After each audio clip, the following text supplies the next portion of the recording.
A man at the pool told her to pack up and leave because he thought she didn't belong there. What he didn't know? She's lived there for nearly a decade, and she's also the chief of police. Patrice Holman didn't need much. A folded lounge chair, a good pair of sunglasses, and a day with no calls from dispatch. That was all she'd asked for.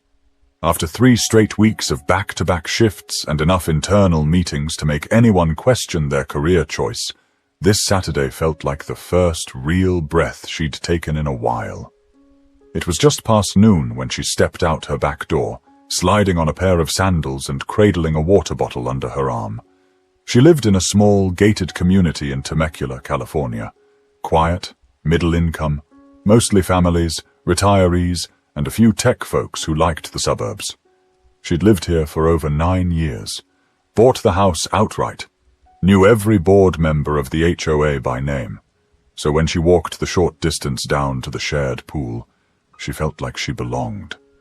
Because she did. Patrice wasn't in uniform. She was off duty, and it showed. Her long-sleeved tee hung loose over black capri joggers, and her hair was tied up in a quick bun. No makeup, no badge.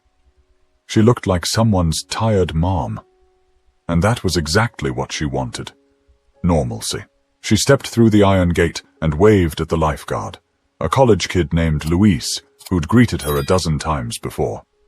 He gave her a nod and a "Good afternoon, Ms. Holman." She smiled, found a chair near the shallow end, and sat down with a quiet sigh. The pool was only half full. A couple of older couples were reading paperbacks, kids splashed near the edge, and a young mum in a sundress was trying to coax her toddler into floaties. It was peaceful, warm, and still. Patrice closed her eyes for a moment. She wasn't thinking about work, not about the officer who'd filed a late report, not about the new recruits she was supposed to evaluate, not about the politics from City Hall, just the sun, the occasional burst of laughter, and the rhythmic splashing of water. Minutes passed. She wasn't asleep, just resting. Then, footsteps, loud, confident ones. Coming closer, she opened her eyes slowly. A tall white man in khaki shorts and a tucked-in polo shirt was standing not far from her chair. He wasn't smiling, wasn't holding a towel, didn't look like someone enjoying a day at the pool. He looked like someone looking for a problem. "Excuse me," he said, his voice laced with polite sarcasm. "Do you live here?" She blinked, sat up slightly. "Yeah, I do, really," he replied, folding his arms across his chest. "Because I've never seen you here before. This pool's for residents only." Patrice studied him. No one else seemed to notice the conversation yet. She looked him over, newly printed HOA pamphlet peeking out of his pocket, not a drop of sweat on him. Maybe this was his first summer here. "I live 3 houses down," she said calmly. "Been here almost a decade." He gave a short laugh, the kind that was less about humor and more about disbelief. "Right. And you just happened to wander in?" "No," she replied, still seated. "I used the gate like everyone else." The man's jaw tightened slightly. "You know, we've had some issues with people sneaking in from outside. You'd understand why I have to say something." Patrice tilted her head. "What's your name?" He hesitated for a beat. "Dennis? Dennis Whitlow. I just moved in last month, and I take the rules pretty seriously." She nodded slowly. "Well, Dennis, I live here. If you'd like to check the HOA directory, you'll find me listed. Patrice Holman." He didn't move. Instead, he looked over his shoulder like he expected someone to back him up. No one was paying attention. Yet. The young mom was still trying to negotiate with her toddler. Luis the lifeguard had earbuds in. The pool might have been half full, but in that moment, it felt like it was just the two of them. Dennis took a small step closer, still standing tall, still wearing that smug look of someone who thought he was catching someone in the act. "You don't have a key fob on you," he pointed out. "It's in my bag," she replied, not offering to prove it. He looked her over, his eyes narrow. "I'm going to call the HOA board and report this." She shrugged lightly. "You're welcome to." He opened his mouth like he had more to say, but nothing came out. But Patrice could already tell. This wasn't about rules. This was about assumptions. And Dennis wasn't quite finished making them. Dennis didn't walk away. Instead, he stood his ground like a security guard on a power trip. Patrice knew this posture. She'd seen it too many times in too many forms.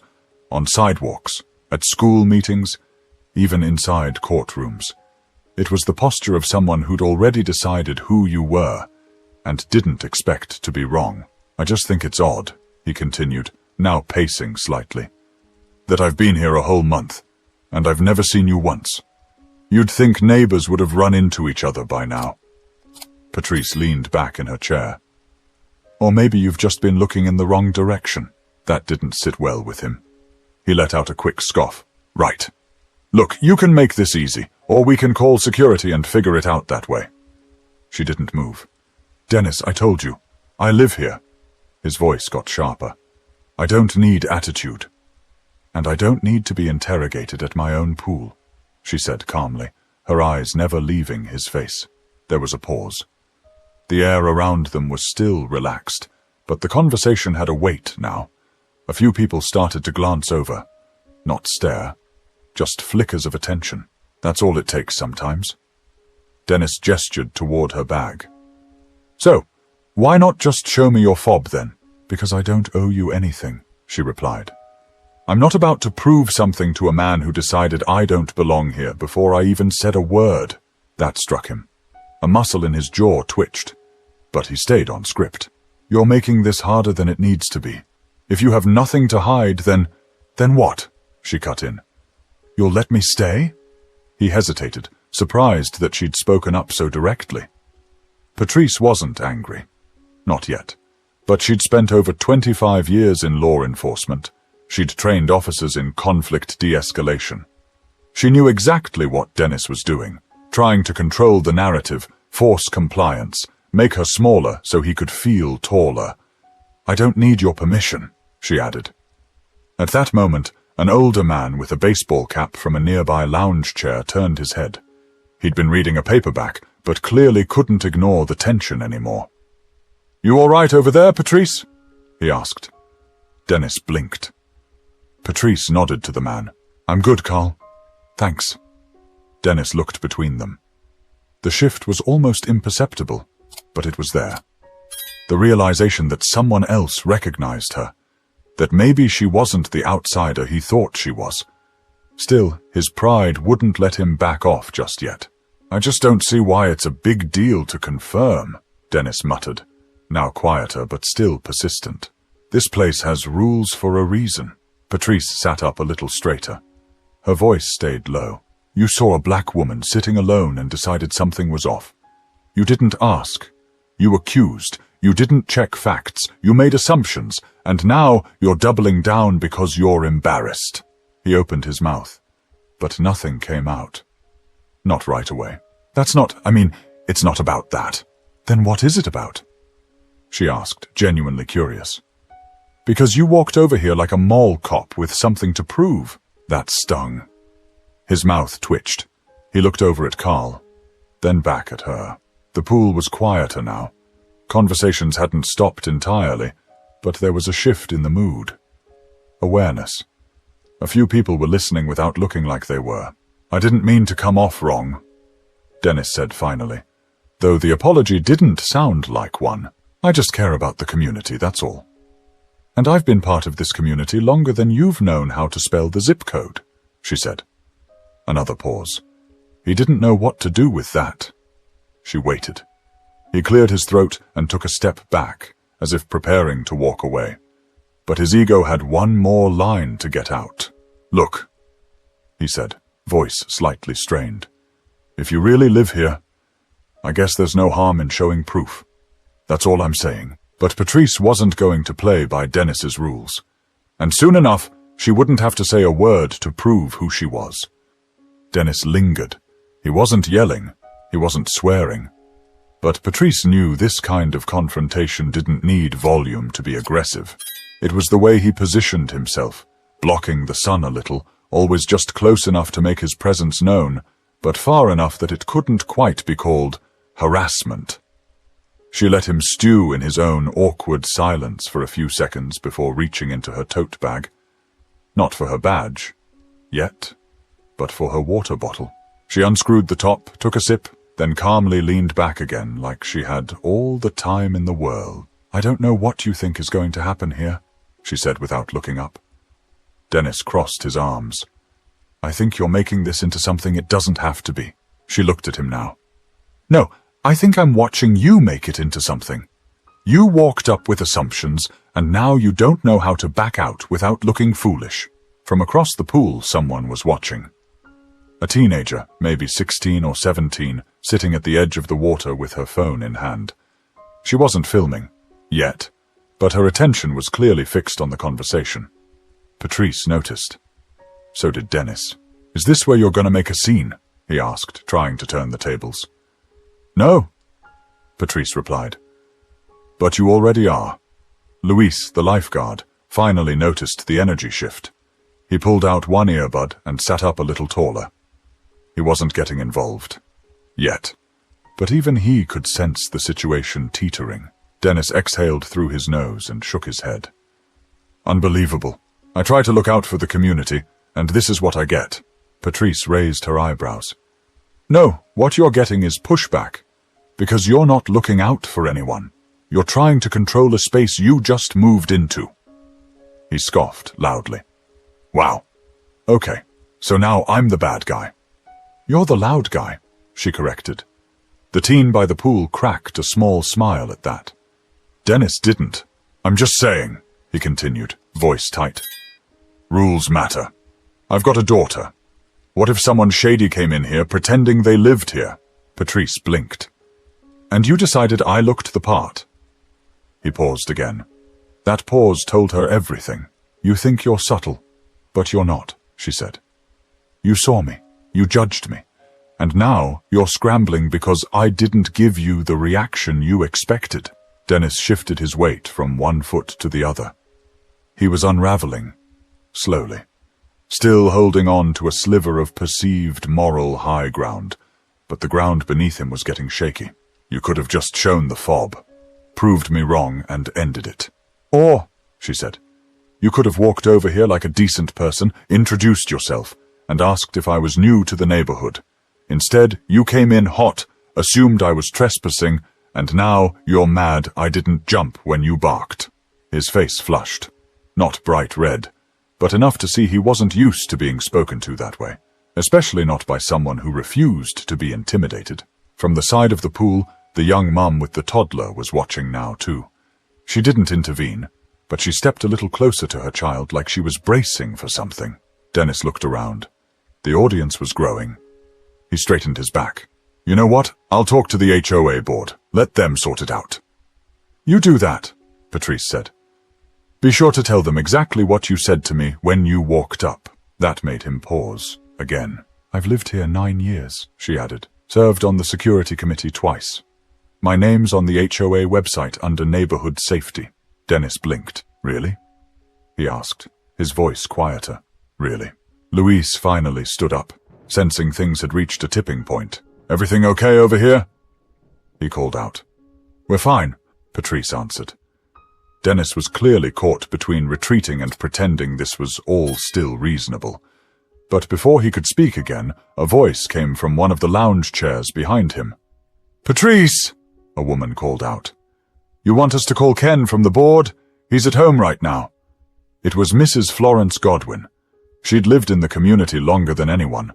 She didn't raise her voice, didn't even stand, but her words carried weight.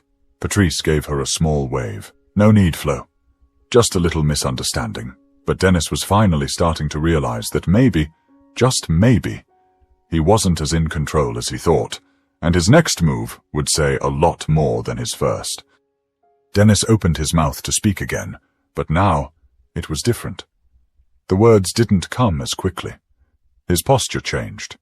Arms no longer crossed, voice no longer sharp. That firm stance he'd kept since the start was starting to droop under the weight of public scrutiny. He looked around again. The mom with the toddler, the teen with the phone, Carl, Florence. Luis still watching from the lifeguard chair, one hand shading his eyes. Even the guy who'd been dozing in the shade had sat up. Patrice could feel the shift too. The eyes weren't just on her anymore. They were on him, waiting to see what he'd do next. And Dennis knew it. "Look, if you're really Patrice Holman," he said, trying to smooth out his tone, "then I guess I owe you an apology." "You guess?" she asked, raising an eyebrow. Dennis forced a chuckle. "Well, I mean, I didn't know. You weren't exactly announcing it. Should I have?" she asked, eyes locked on his. He didn't answer. Patrice reached down into her bag again. But this time, she didn't move slowly. She took out her badge case and opened it fully, holding it in both hands, clear as day. Dennis took a step back. The gold badge gleamed in the sun, the nameplate unmistakable. City of Temecula. Chief of Police. Patrice L. Holman. Dennis blinked. Twice. His lips parted, but nothing came out. "You were saying something about rules?" she asked calmly. He swallowed hard. I didn't realize. I mean, you assumed," she said. He stammered. "I didn't mean anything by it." "Yes, you did," she said. Maybe not out loud, but it was loud enough. The teen at the pool's edge slowly lowered her phone. She didn't press record, but the moment had etched itself in her memory. Dennis scratched the back of his neck. "I wasn't trying to cause a scene." "No," Patrice said, standing up from her chair, her badge still in hand. "You were trying to control one." She was taller than him now, not because of her posture, because the weight of her words carried further than his ever could. "You came here to flex authority you don't have," she continued. "I carry mine every day, but I don't lead with it, because real leadership doesn't need to be loud." Dennis looked down. "I'm sorry." She let the silence sit for a few seconds. "You know, it's interesting. You could have had a real conversation today. You could have walked over and introduced yourself. I would have offered you a soda from the cooler." His face reddened again. "But instead, you tried to check me like I was stealing time in a space I've helped keep safe for almost a decade." Patrice closed the badge case, dropped it into a bag, and sat back down. Dennis didn't move. Florence stood now. Just once, just to say something simple. "We know who you are, Patrice. Always have. Appreciate you." Patrice gave a soft smile. "Thank you, Flo." Carl added, "Pool's all yours, Chief." Dennis stood frozen for a second more, then turned and quietly walked away, muttering something under his breath that no one bothered to catch. The toddler squealed with joy as she finally agreed to get into the water. Luis sat back down, both earbuds in again, and the rest of the pool began to reset to what it was before the interruption. Patrice pulled her sunglasses back over her eyes, took another sip of water, then leaned back into her chair, letting her shoulders drop just a bit. She didn't need to gloat, didn't need to yell. The badge wasn't the power, it was how she used it. And more importantly, when she didn't. But just because the confrontation was over didn't mean the story was. Word had already started to spread, and by tomorrow the whole neighborhood would know exactly what happened.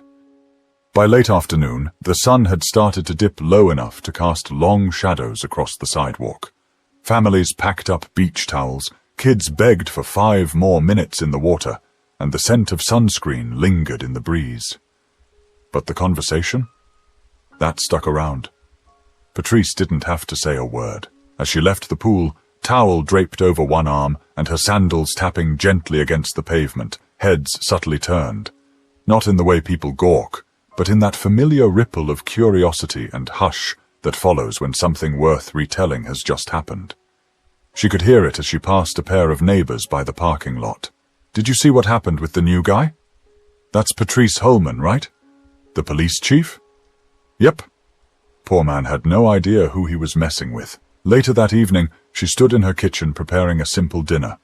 Grilled chicken, sliced avocado, and a sparkling water with lime. Nothing fancy. Just fuel. Her phone buzzed on the counter with a message from her friend Eliza, who lived 3 streets over. "Heard you had a poolside performance today. Is it true you flashed the badge?" Patrice smirked and tapped back. "Didn't flash. Just reminded." She didn't crave attention. She didn't enjoy public conflict. But something about the moment felt necessary, not for the sake of proving a point to Dennis, but for the people who had been watching and maybe wondering how they would have handled it. A quiet knock interrupted her thoughts. At the door stood Florence, still in her pool hat, holding a small Tupperware container. "I made too much pasta salad," she said casually. "Figured you could use a break from cooking." Patrice took it with a warm smile. "Thank you. That's kind of you." Florence lingered for a second, then said, "You handled him well." "Grace under pressure." Patrice nodded. "I've had practice. People noticed." Florence added, "Not just the bad part. The good part, too." Patrice didn't reply right away. She just leaned against the doorframe, letting that sink in. Before Florence left, she said one more thing. "Some of us were quiet today. Doesn't mean we weren't watching, or that we didn't feel what you felt." That landed heavier than expected. After she closed the door, Patrice sat on the couch, set the container beside her, and scrolled through her messages again. A few more had trickled in. One was from Carl. "Always respected how you carry yourself. Let me know if you need anything." Another was from Luis, the lifeguard. "Hey, Chief Holman. Sorry I didn't step in earlier. I should have. Just wasn't sure how to handle it. But I got your back. Always." She appreciated each one. They didn't change the day, but they added something to it, like small bricks reinforcing the quiet foundation of respect she'd spent years building. The next morning, she went for her usual walk through the neighborhood. It was early, barely 7 a.m., and the streets were still cool and shaded. As she passed the community bulletin board near the clubhouse, something caught her eye. A printout taped to the glass. Black text, bold letters. "Know your neighbors." Below it, a photo from a previous HOA event. Patrice, in uniform, shaking hands with a city councilman, smiling, present, visible. And under it, someone had scrawled in pen, "To the man who asked her to leave, maybe read the newsletter next time." She chuckled. Not out of spite, but out of something more grounded. Truth. As she turned to head back home, a teenage girl jogging past slowed down, pulled one earbud out and gave her a shy wave. "Hey, you're the police chief, right?" Patrice smiled. "That's me." "You were awesome yesterday." "Thanks," Patrice said. "But standing your ground shouldn't be considered awesome. It should be normal." The girl nodded, thoughtful, then jogged on. But Patrice knew this wasn't about what happened at the pool anymore. It was about what people took away from it, and who they might be the next time they see someone sitting alone, minding their own business. By Sunday morning, the poolside moment had turned into something bigger. Not viral in a citywide sense, but locally it had legs, the kind of story that spread by lawn chairs, through group texts, and between sips of coffee in cul-de-sacs. It started when Patrice walked into the Corner Roast, the small cafe off Jefferson Avenue she frequented after morning walks. The barista, a lanky guy named Jonah, grinned as she entered. "Chief Holman," he said, already reaching for her usual. "You've been trending on Nextdoor." She raised an eyebrow. "That right?" He nodded, chuckling. Something about a man at the pool getting educated real fast. She sighed, but with a half smile. "I didn't do anything special." Jonah handed her the cup. That's exactly why it stuck with people. As she left the cafe, she checked her phone and saw a new email from her assistant at the station. The subject line read, "You might want to see this." Inside was a screenshot of a post on the local neighborhood forum. "I witnessed something yesterday at the community pool that reminded me why respect matters. A woman was harassed for not looking like she belonged, only for her to reveal she was the actual chief of police. She handled it with composure I could only hope to have. For those who don't know Patrice Holman, you should. She's not just our chief. She's our neighbor." There were over 24 comments already, and none of them negative. Patrice set her phone down. She didn't need recognition. That was never the goal.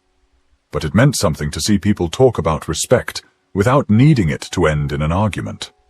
No shouting, no viral meltdown, just a quiet line in the sand, drawn with dignity. That afternoon, her neighbor's son, 9-year-old Matteo, came by to return a garden hose she'd let them borrow the week before. "Hi, Miss Patrice," he said, standing at her front porch with big, curious eyes.